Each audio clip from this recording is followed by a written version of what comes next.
नमस्कार, स्वागत है आपका हमारी इस खास पेशकश 11 साल मोदी सरकार में। मैं हूं राजेश राज और मेरे साथ हैं देश के एमएसएमई मिनिस्टर और बिहार के पूर्व मुख्यमंत्री जीतन राम मांझी साहब। मांझी साहब, सबसे पहले डीडी न्यूज़ में आपका बहुत बहुत स्वागत बहुत है। बहुत धन्यवाद आपको देते हैं, बहुत बहुत शुक्रिया आपका। सर, प्रधानमंत्री जी का खासा फोकस रहा है एमएसएमई मंत्रालय पर। क्या उपलब्धियां रही इस मंत्रालय की जो गरीबों के लिए काम किए गए? सबसे बड़ी बात आज के ज़माना में कि बेरोज़गारी सबसे ज़्यादा है और वायु प्रदूषण का भी मामला है। तो ये दोनों चीज़ से अगर बचना है तो हमको एमएसएमई को आगे बढ़ाना चाहिए। इसीलिए हमारे प्रधानमंत्री जी ने 2016 में इंडस्ट्री विभाग से अलग किया सूक्ष्म लघु और मध्यम उद्योग को, और उद्योग करके आज चलाए जा रहे हैं। बहुत से कार्यक्रम उसमें है और हम आपको बताना चाहेंगे कि आज ये सिद्ध हो चुका है कि हमारे हिंदुस्तान की आर्थिक व्यवस्था में खेती के बाद सबसे ज़्यादा योगदान अगर है तो एमएसएमई का ही है। इसीलिए कहा जाता है कि हिंदुस्तान के आर्थिक जगत का यानी विकास का एमएसएमई रीढ़ है और बैकबोन है। और उसका अंदाज़ा इसी से लगा सकते हैं आप कि जैसे 2-3 पैरामीटर है जिससे किसी देश की समृद्धि के बारे में बता सकते हैं कि देश का जीडीपी क्या है और उस जीडीपी में किसी विभाग का क्या है सहयोग, फिर उसके बाद मैन्युफैक्चरिंग क्या होता है, फिर एक्सपोर्ट हम करते हैं कि इंपोर्ट करते हैं। ये 3 पैरामीटर है जिसको आधार मान करके हम किसी की आर्थिक व्यवस्था को तौल सकते हैं। उस आधार पर हम आपको बताना चाहते हैं कि हमारा एमएसएमई, जिसको हिंदी में कहा जाता है सूक्ष्म लघु और मध्यम उद्योग, तो मध्यम उद्योग का डिफिनीशन इधर कुछ बढ़ा है, पैसा ज़्यादा हुआ है उसमें।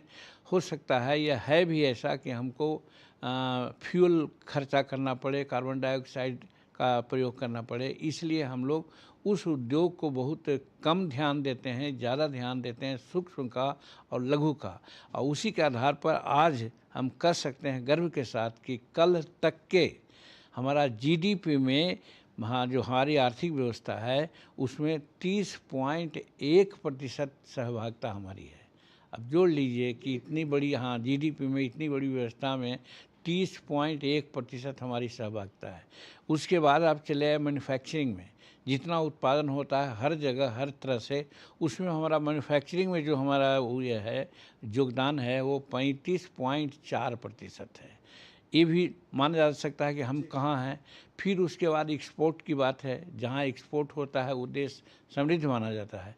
आज हमारा एक्सपोर्ट की स्थिति यहाँ है कि 45.73% है, यानी कि 46% हम एक्सपोर्ट में सहयोग देते हैं। तो ये तीनों पैरामीटर से यही कहा जा सकता है कि आज एमएसएमई बहुत इम्पोर्टेंट विभाग है यहाँ के आर्थिक व्यवस्था को ठीक करने के लिए। तो एक बात ये हुई। दूसरी बात जो हम कह रहे थे कि हमारे सामने प्रदूषण और बेरोजगारी दोनों की समस्या है। तो प्रदूषण की व्यवस्था इसमें इसलिए होती है कि ये जो सूक्ष्म और लघु उद्योग जो हम करते हैं उसमें धुआं उत्सर्जित करने का कोई कल कारखाना नहीं होता, सब ह्यूमन मेड होता है। अब जैसे मान लीजिए हजामत करने वाले हैं, कैंची चलाते हैं, अस्तूरा चलाते हैं, वो हमारे चर्मकार भाई हैं, जूता सीते हैं करते हैं, वो सब नहीं। मालाकार भाई माला बनाते हैं।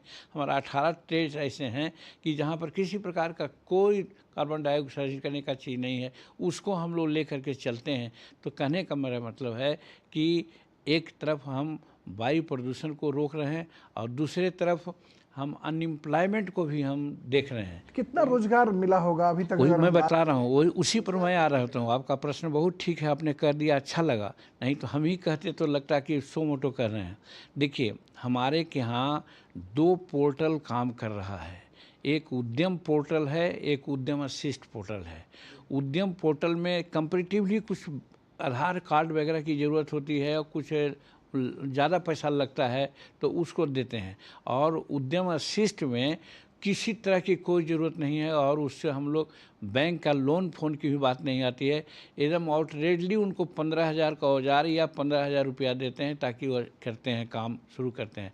ऐसे में हमारे सामने अभी तक दोनों में मिला करके 6,58,00,000 इकाइयाँ हमारा रजिस्टर्ड है। सिर्फ एमएसएमई विभाग है वो, ये दोनों पोर्टल पर हमारा रजिस्ट्रेशन सब मिला करके है 34 करोड़।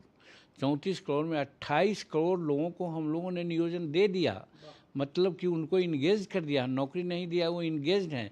और इंगेज का बहुत सा मामला है। प्रत्यक्ष और अप्रत्यक्ष रूप से उनको रोजगार मिला। एकदम प्रत्यक्ष रूप में, अप्रत्यक्ष का कोई सवाल ही नहीं है। हम जैसे ठाकुर भाई हमारे हजामत बनाते हैं रोड पर, हम उनको 15,000 रुपया दे दिया कि रोड पर नहीं, तुम अपना गैलरी बनाओ और रहो, और वो बना करके अगर और आगे बढ़ना चाहते हैं तुमको 1 लाख रुपया हम तो देते वो हैं। क्या, वो आप विश्वकर्मा योजना से दे रहे हैं क्या? हाँ, पीएम विश्वकर्मा तो वो योजना क्या से है? कहा जाता है कि प्रधानमंत्री का खासा फोकस रहा है समाज के अंतिम पायदान पर खड़े लोगों के लिए, ऐसे में विश्वकर्मा योजना क्या 17 है? सितंबर को विश्वकर्मा डे मनाया जाता है हिंदुस्तान में, और इस्तफाकन काउंसलेशन भी हम प्रधानमंत्री को देते हैं कि 17 सितंबर को ही उनका बर्थडे भी है, और उसी दिन पीएम विश्वकर्मा योजना उन्होंने लागू किया।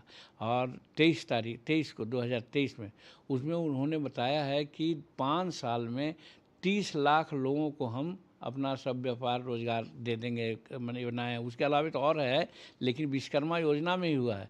और अभी तक हम लोग 5 लाख लोगों को रोजगार दे दिया। उसमें 18 ट्रेड्स है। 18 ट्रेड्स में हम बताना चाहते हैं, जैसे कि हजामत वाले लोग हैं, ये माला बनाने वाले लोग हैं, काठ के कारीगर करने वाले काठीगिरी बढ़ईगिरी है, नाव बनाने वाले हैं, जाल बुनने वाले हैं इत्यादि। इस तरह से कोबलर हैं, उसको मैंने गोल्ड स्मिथ हैं, लोहा स्मिथ हैं। इस तरह का 18 ट्रेड है, और सब 18 ट्रेड को बिना किसी के पहले हम दे देते हैं 15,000 रुपया, या टूल किट्स दे देते हैं।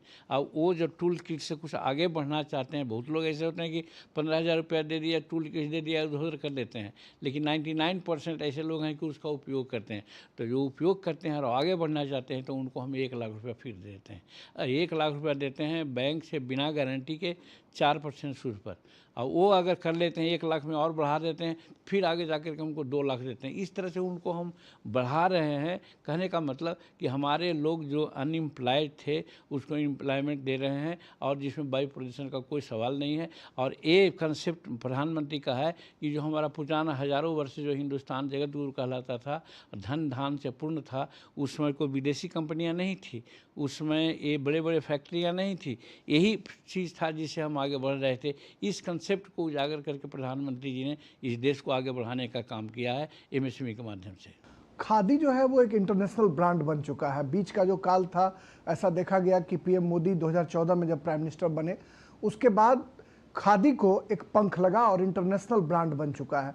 छोटे छोटे शहरों में भी आप खादी मॉल बनाने की योजना बना रहे हैं। उससे क्या लगता है कि जो समाज का अंतिम तबका है वो जुड़ सकेगा, उनको कैसे लाभ मिलेगा? देखिए, हमारे एमएसएमई का 3 ऑर्गन विशेष करके है।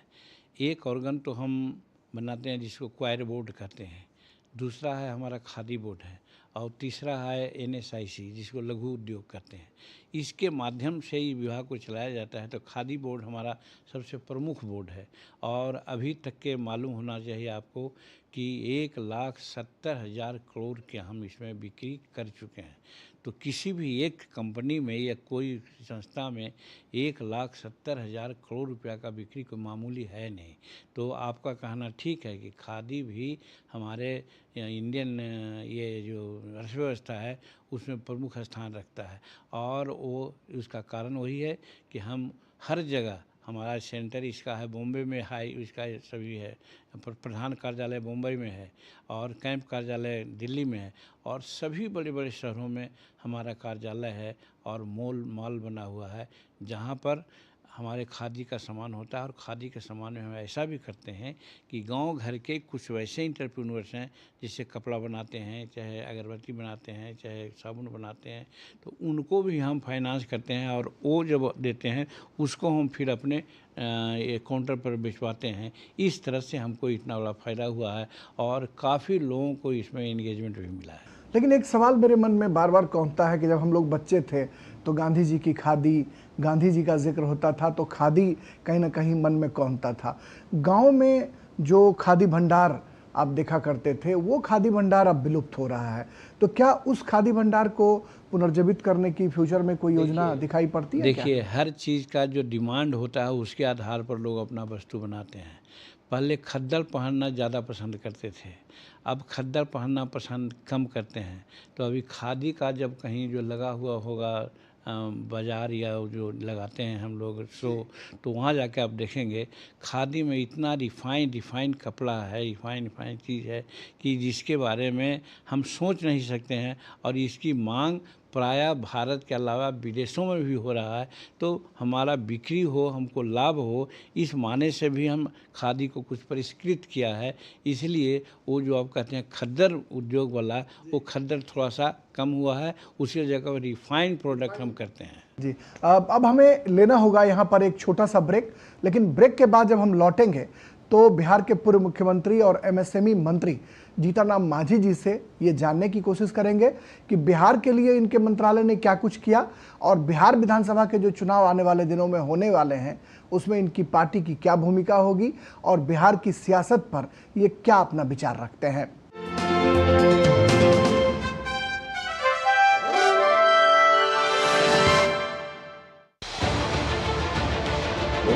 उत्तर से दक्षिण तक, पूर्व से पश्चिम तक, देश हो या दुनिया की खबर है तो पड़ताल जरूरी है। देखिए हमारे साथ है मेरे पीछे भारत की सबसे एजेंडा भारत का रहा है और किस तरह से एक नई शुरुआत इस वक्त डीडी न्यूज पर।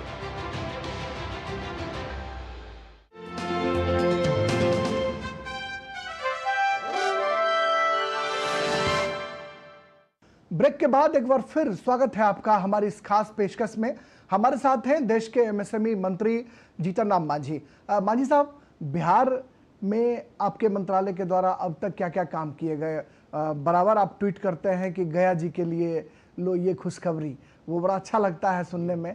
तो अभी तक ओवरऑल बिहार में और गया में क्या? हमारे आने के पहले बिहार में एक ये जो हमारा एमएसएमई है, इसका एक बहुत बड़ा ऑर्गन है technology centre. Technology centre Bhubaneswar में हमने जाके देखा, हैदराबाद में देखा, मुंबई में देखा। आप कल्पना नहीं करेंगे कि वहाँ मिसाइल बनता है, वहाँ चंद्रमा पर जाने वाला एक ऑर्गन ऐसा बनता है छोटा कि अभी जो जितना फ्यूल से एनर्जी से हम रॉकेट को ले जाते हैं और जहाँ इसका ख़त्म हो जाता है उसके बाद सूरज की रोशनी से वो काम करने लगता है, तो जहाँ तक वो जाएगा उसको ताकत मिलते ही जाएगी। ऐसा यंत्र भी हमारे एमएसएमई के टेक्नोलॉजी सेंटर में हैदराबाद में बन रहा है। मानव की खोपड़ी है, जो हम लोग जो होता है कि खोपड़ी बर्बाद हो जाती है तो कैसे खोपड़ी लगते हैं, तो हमारे सेंटर में वो बनता है। देखा कई खोपड़ियाँ बनी हुई है, लोग ले जाते हैं। तो इस तरह से टेक्नोलॉजी सेंटर का बहुत बड़ा महत्व है, उसमें ट्रेनिंग भी देते हैं। तो ऐसा हमारे बिहार में अफसोस है कि नहीं था। एक एक्सटेंशन सेंटर था जो झारखंड में पहले एक जमशेदपुर में टेक्नोलॉजी सेंटर था, तो वहाँ का बढ़ जाने के बाद बिहार शून्य हो गया था। वहाँ पर सिर्फ एक एक्सटेंशन सेंटर पटना में था। हम आते आते उस एक्सटेंशन सेंटर को प्रमोट किया और टेक्नोलॉजी सेंटर बनाने का काम किया। वो बिहटा में अभी बन गया है पूरा, लगभग अंदाज है कि अभी प्राइम मिनिस्टर जाएंगे कभी तो उसका उद्घाटन कराएंगे। सारा मशीन मैकेनिज्म सब कुछ आ गया है, वेल सेट है। और तीसरा कहा जाता है कि चैरिटी बिगिंस फ्रॉम होम। लोभ हमको भी है। हम गया जी में भी एक टेक्नोलॉजी सेंटर सेंक्शन करा दिया है, 20 एकड़ ज़मीन दिला दिया है, उसकी बाउंड्री हो रही है और वो बनेगा।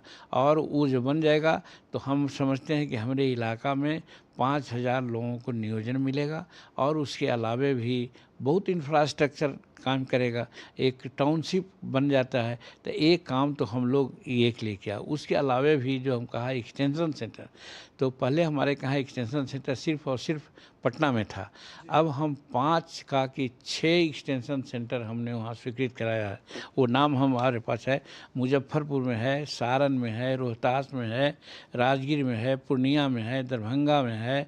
और फिर उसके बाद हम और सब सेंटर जिसको कि ये स्वीकृत कर दिया है। दूसरी चीज़ गया जी में हम आपको कहना चाहते हैं कि हमारा एमएसएमई में एक अंग हमारा है schedule caste schedule tribes hubs भी, जिसमें शेड्यूल कास्ट शेड्यूल ट्राइब्स के इंटरप्रेन्योर्स को भी हम लोग हर तरह से लाभान्वित करते हैं, ऋण देते हैं और रोज़गार देते हैं।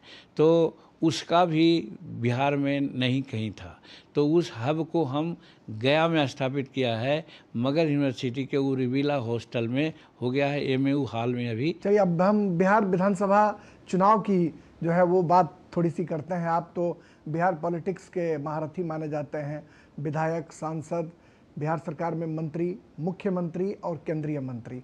एक ये लंबा जो आपका संसदीय सफ़र रहा है, गया के एक छोटे से जगह से दिल्ली पहुंचना, यहाँ केंद्रीय मंत्री बनना, और एनडीए के महत्वपूर्ण साझेदार दल भी आप हैं, हिंदुस्तानी आवाम मोर्चा सेकुलर के आप संस्थापक भी रहे हैं।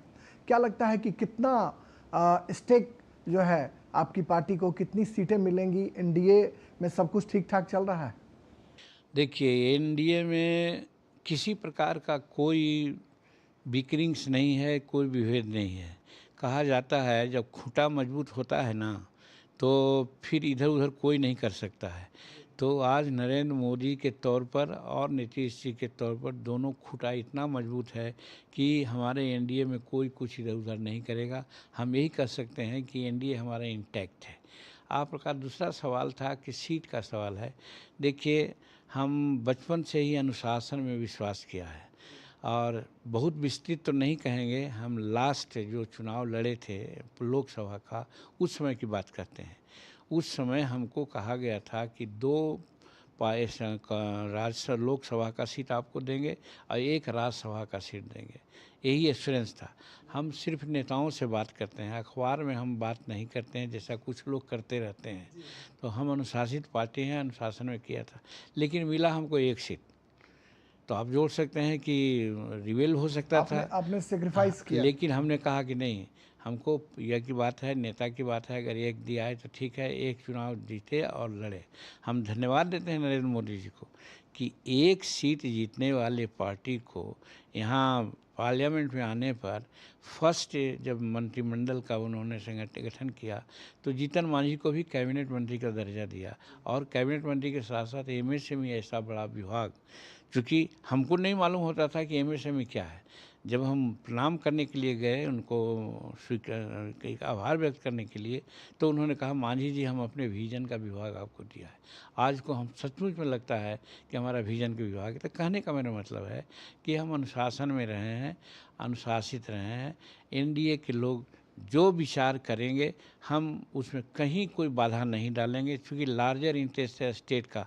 अभी दोनों डबल इंजन की सरकार है, बिहार को कितना फ़ायदा हो रहा है, कितना पैसा मिल रहा है, कितनी योजनाएं चल रही है, आप देख रहे हैं। जहां बिजली 700 मेगावाट मिलती थी, आज 8000 मेगावाट बिजली मिल रही है। जहां सड़कें कम थी, आज गाँव सड़कें हो गई है, स्कूल भवन है, स्वास्थ्य है, सब विकास हो रहा है। तो ये तो लार्जर इंटरेस्ट में है, ये विकास हो रहा है। मैं समझता हूँ कि हमारा विकास हो रहा है। तो इसलिए हम एनडीए में किसी प्रकार का कोई फूट हो ऐसा कभी नहीं चाहेंगे। कहा जा रहा है, हाँ, ये जा रहा है कि एनडीए में टिकटों का जो बंटवारा है वो बड़ा डिफिकल्ट होगा, क्योंकि 112 सीट नीतीश जी खुद लड़ना चाहते हैं, फिर जीतन राम मांझी की पार्टी होगी, उपेंद्र कुशवाहा को एकोमोडेट किया जाएगा, उसके बाद चिराग पासवान को एकोमोडेट किया जाएगा, और सीटों की जो संख्या है वो तो 243 ही है। ऐसे में कैसे सबको समाहित किया जाएगा? ये सब अखबार की बात है, कही हुई बात है, ये ऑथेंटिक कोई बात नहीं है।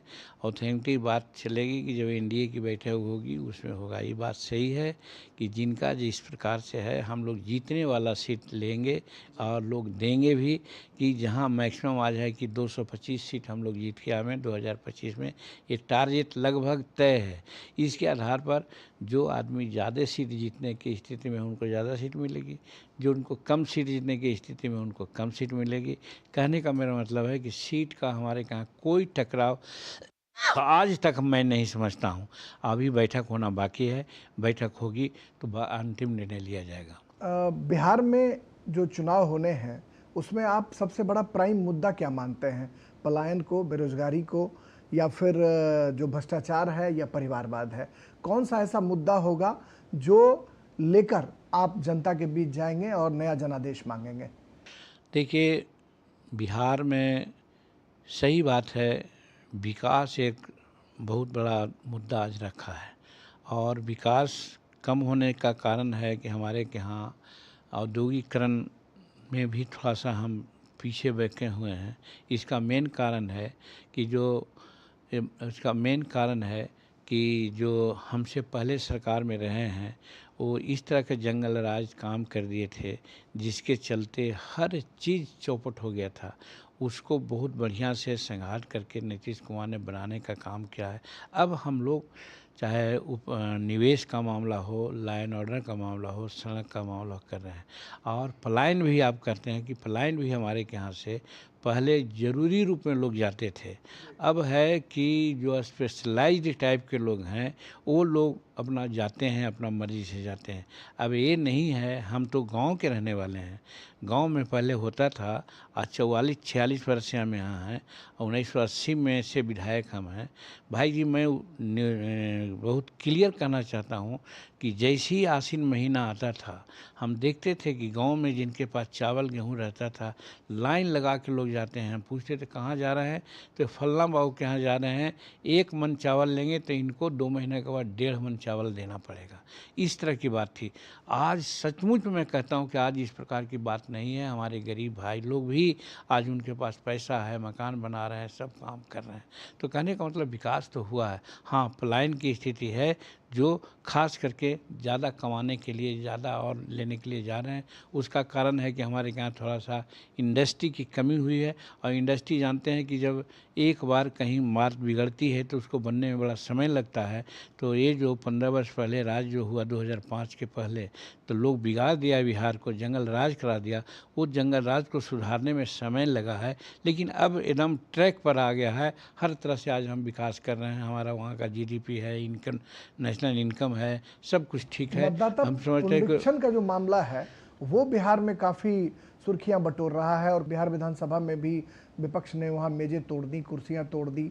सड़क से संसद तक भी विपक्ष का जो प्रदर्शन है वहां दिल्ली और पटना दोनों जगह चल रहा है। कैसे देखते हैं इसको? हम इस रूप में देखते हैं कि ये जो SIR है और सर्वेक्षण का जो मामला है, एक इलेक्शन कमीशन का ये सतत प्रक्रिया है। सर्टेन समय के बाद ये प्राय करते हैं। 2003 में भी शायद हुआ था, 2027 में भी शायद हुआ था। मेरा कहने का मतलब आज समय बीत गया, उसके बाद आज भी करना है। अब आप देखे होंगे, कल हम देख रहे थे, मृतक जितने भी हैं जो वोटर लिस्ट में नाम है वो 6% के आसपास में थे। तो क्या वो मृतक का नाम रहना चाहिए? कुछ ऐसे लोग थे जिनका कि डबल नाम लिखा हुआ है, तो क्या दोनों का होना चाहिए? जो डबल लाभ ले करके आज कुछ बोगस वोटर बना करके आज राजनीतिक चमका रहे थे, वो लोगों को डर हो गया है। लेकिन हम लोग कहते हैं सांच को आँच क्या, जब जो ठीक है तो इलेक्शन कमीशन तो न्यूट्रल रूप में काम, संवैधानिक संस्था है, वो काम कर रही है, तो वो ठीक काम कर रही है। दूसरी बात कि इन्फिल्ट्रेशन भी ज़्यादा हुआ है, खास करके आप किशनगंज के इलाका में चले जाइए, जो बॉर्डर इलाके हैं, बॉर्डरिंग इलाका में जाइए। हमको पता है कि हमारे शेड्यूल कास्ट के ज़मीन को छीन करके दूसरे लोग बागवान लगा लिए हैं और टारका लगाए हैं। वो सब दूसरे लोग हैं जो बाहर से आए हैं। भारतीय जनता पार्टी ये मानती है कि तुष्टीकरण जो है वो किया जा रहा है, इससे जीतन राम मांझी इत्तेफाक रखते हैं? देखिए, तुष्टीकरण की बात में इसमें है ही नहीं। हम लोग कहते हैं कि हम क्यों कहें तुष्टीकरण, हम तो कह रहे हैं कि सतत प्रक्रिया है। चुनाव आयोग हर तरह से हमारा मतदाता सूची में शुचिता बना रहे, स्वच्छता बना रहे, इसके लिए वो प्रयास कर रही है। इसमें अगर किसी को कुछ लगता है तो इसका मतलब है कि नाजायज़ वोटर बना करके लाभ लेने की उन लोगों को जो नीति रही है, उसी से घबरा करके वैसा वो कर रहे हैं, क्योंकि उनके पास कोई मुद्दा है नहीं। जाति जनगणना कितना बड़ा मुद्दा होगा बिहार में, बहुत संक्षेप में जानना चाहेंगे आपसे। हम समझते हैं कोई बड़ी मुद्दा नहीं होगा। जो कानून व्यवस्था को समझने वाले, जानने वाले लोग हैं, आज इलेक्शन कमीशन को धन्यवाद दे रहे हैं। और ख़ास करके शेड्यूल कास्ट, अति पिछड़ा टाइप के लोगों का जिनका नाम छूटा हुआ रहता था, कुछ लोग ट्रिपल क्वाड्रिपलेट नाम अपना बना लेते थे, जो आज छूट गया था, गरीबों का नाम उसमें जुटेगा। तो इसलिए गरीब लोगों को फ़ायदा होगा, इससे ज़्यादा से ज़्यादा मतदाता वोट कर सकेंगे। ये जनतंत्र की जमहूरियत की तकाजा है। चलिए, बहुत शुक्रिया DD न्यूज़, देश के सबसे बड़े टेलीविज़न नेटवर्क DD न्यूज़ से जुड़ने के लिए आपका बहुत बहुत धन्यवाद। चलिए, बहुत धन्यवाद आपको। चलिए, ये थे जीतन राम मांझी साहब जो हमारे खास मेहमान थे आज के इस एपिसोड में। बस इतना ही। किसी दूसरे अंक में एक बड़ी शख्सियत के साथ हम जल्द हाजिर होंगी। तब तक के लिए हमारी पूरी टीम को दीजिए इजाज़त। नमस्कार।